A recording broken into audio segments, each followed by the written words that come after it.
O presidente Jair Bolsonaro ele está agindo, né? Nesse caso aqui, ele está agindo de uma forma desnecessária, né? A gente sabe, né? E se for ver, o Diego, o presidente Jair Bolsonaro foi condenado com base, primeiro, em depoimentos levados pelas testemunhas de defesa.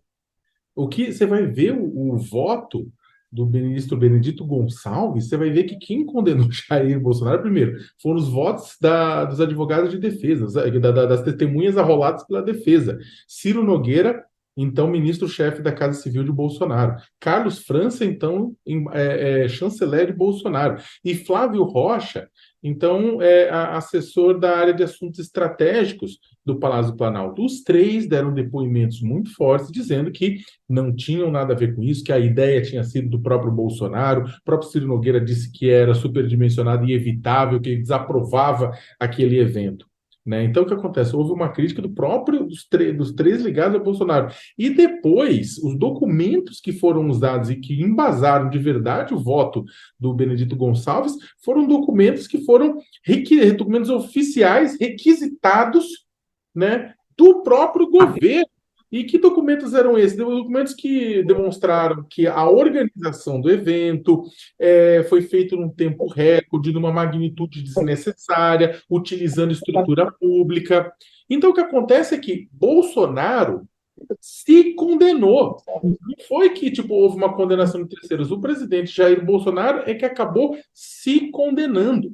Por conta disso, as provas, as testemunhas de defesa eram aliados dele. Né? E os documentos foram fornecidos pelo próprio governo, ninguém inventou nada. Ah, mas teve a minuta golpista, não sei o que, totalmente acessória, totalmente lateral, importante, mas lateral. Né? Então, o que acontece? Agora, o presidente Jair Bolsonaro, essa fala dele da facada, a gente sente muito do atentado que ele sofreu em 6 de setembro de 2021. Agora, ele não sofreu nenhuma facada.